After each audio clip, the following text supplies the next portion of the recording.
পঞ্চম পর্ব। গুরুচরণ লোকটি সেই ধাতের মানুষ, যাহার সহিত যে কোনো বয়সের লোক অসংকোচে আলাপ করিতে পারে। 2-4 দিনের আলাপে গিরিনের সহিত তাহার একটা স্থায়ী সখ্যতা জন্মিয়া গিয়াছিল। গুরুচরণের চিত্তের বা মনের কিছুমাত্র দৃঢ়তা ছিল না বলিয়া তর্ক করিতেও তিনি যেমন ভালোবাসিতেন, তর্কে পরাজিত হইলেও তেমনি কিছু মাত্র অসন্তোষ প্রকাশ করিতেন না।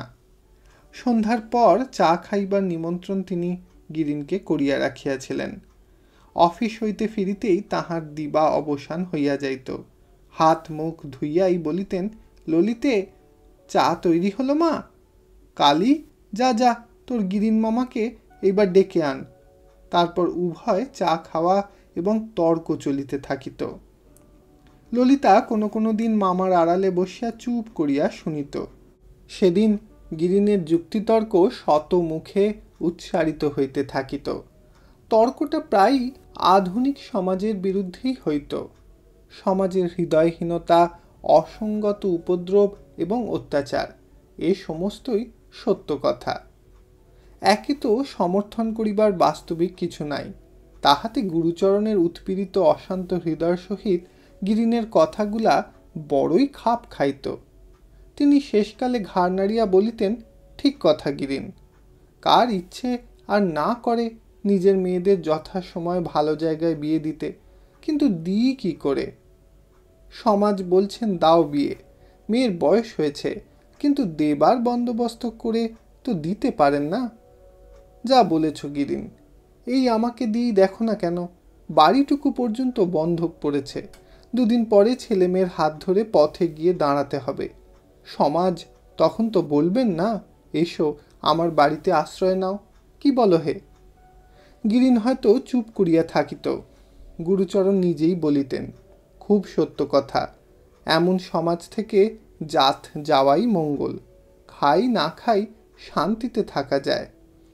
যে সমাজ দুঃখীর দুঃখ বোঝে না, বিপদে সাহস দেয় না, শুধু চোখ রাঙায় আর গলা চেপে ধরে, সে সমাজ আমার নয়, আমার মতো গরিবেরও নয়। এ সমাজ বড় লোকের জন্যে। ভালো, তারাই থাক, আমাদের কাজ নাই বলিয়া গুরুচরণ সহসা চুপ করিতেন। যুক্তিতর্কগুলি ললিতা শুধুই মন দিয়া শুনিত না।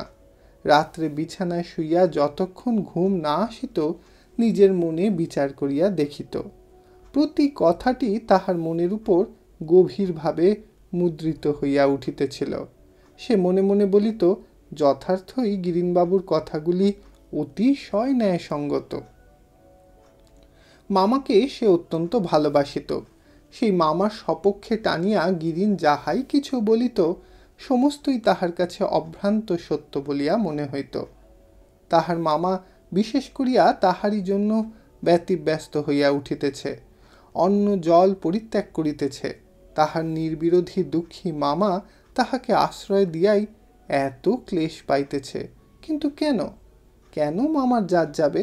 আজ আমার বিয়ে দিয়ে কাল যদি বিধবা হয়ে ঘরে ফিরে আসি, তাহলে তো জাত যাবে না। অথচ তফাৎ কিসের?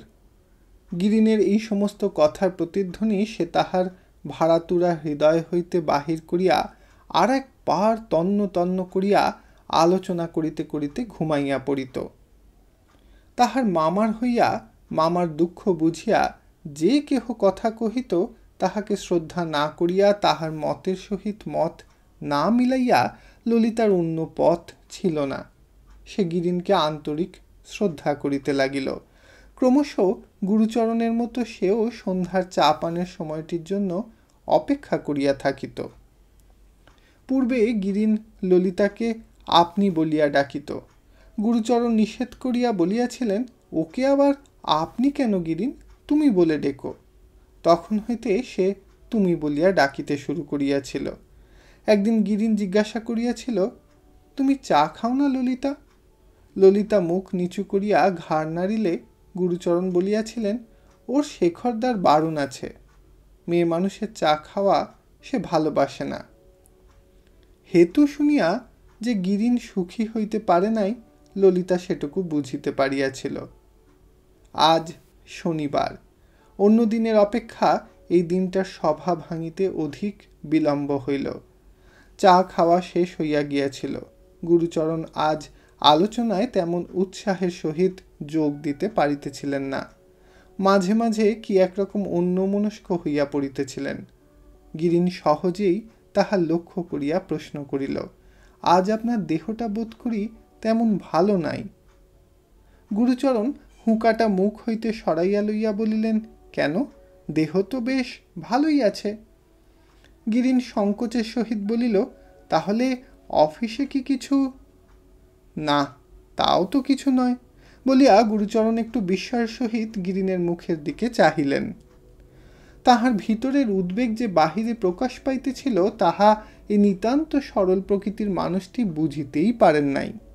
ললিতা পূর্বে একেবারেই চুপ করিয়া থাকিত, কিন্তু আজকাল দু একটা কথার মাঝে মাঝে যোগ দিতেছিল। সে বলিল, হ্যাঁ মামা, আজ তোমার হয়তো মন ভালো নেই। গুরুচরণ হাসিয়া উঠিয়া বলিলেন, ও সেই কথা? হ্যাঁ মা, ঠিক ধরেছিস বটে, আজ আমার সত্যিই মন ভালো নাই। ললিতা ও গিরিন উভয়ই তাহার মুখপানে চাহিয়া রহিল। গুরুচরণ বলিলেন, নবীনদা সমস্ত জেনে শুনে গোটা কতক শক্ত কথা পথে দাঁড়িয়েই শুনিয়ে দিলেন। আর তাঁরই বা দোষ কি? 6 মাস হয়ে গেল, একটা পয়সা সুদ দিতে পারলুম না, তা আসল দূরে থাক। ব্যাপারটা ললিতা বুঝিয়াই চাপা দিয়া ফেলিবার জন্য ব্যস্ত হইয়া উঠিল।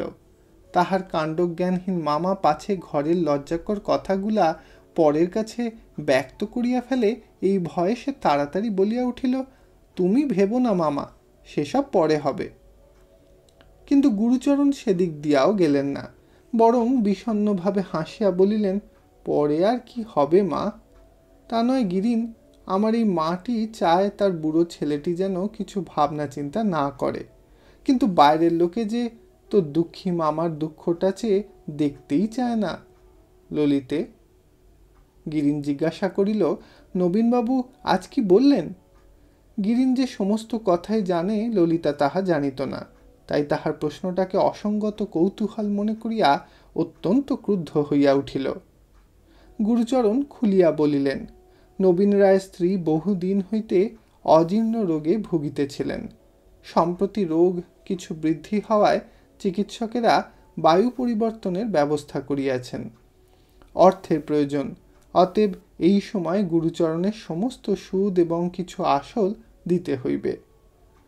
গিরিন ক্ষণকাল স্থির তাকিয়া মৃদুকণ্ঠে বলিল, একটা কথা আপনাকে বলি বলি করেও বলতে পারিনি, যদি কিছু না মনে করেন আজ তাহলে বলি। গুরুচরণ হাসিয়া উঠিলেন, বলিলেন, আমাকে কোনো কথা বলতে কেউ কখনো তো সংকোচ করে না গিরিন, কি কথা? গিরিন বলিল, দিদির কাছে শুনেছি নবীনবাবুর খুব বেশি সুদ, তাই বলি আমার অনেক টাকাই তো অমনি পড়ে রয়েছে, কোনো কাজেই আসে না, আর তাঁরও দরকার, না হয় এই ঋণটা শোধ করেই দিন না। ললিতা ও গুরুচরণ উভয়ই আশ্চর্য হইয়া তাহার দিকে চাহিয়া রহিলেন।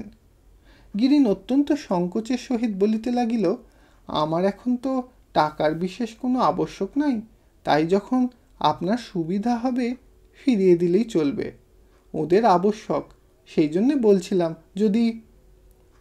গুরুচরণ ধীরে ধীরে বলিলেন, সমস্ত টাকাটা তুমি দেবে? গিরিন মুখ নিচু করিয়া বলিল, বেশ তো, তাঁদের উপকার হয়।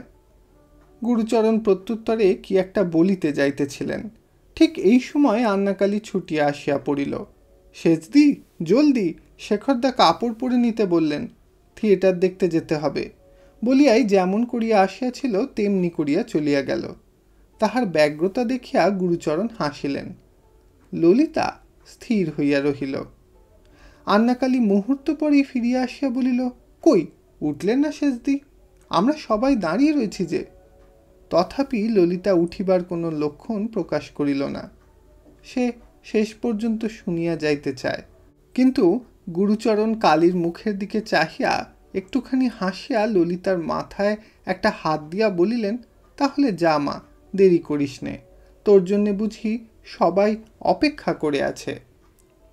অগত্যা ললিতাকে উঠিতে হইল, কিন্তু যাইবার পূর্বে গিরিনের মুখের পানে সে যে গভীর কৃতজ্ঞ দৃষ্টি নিক্ষেপ করিয়া ধীরে ধীরে বাহির হইয়া গেল, গিরীন্দ্র তাহা দেখিতে পাইল।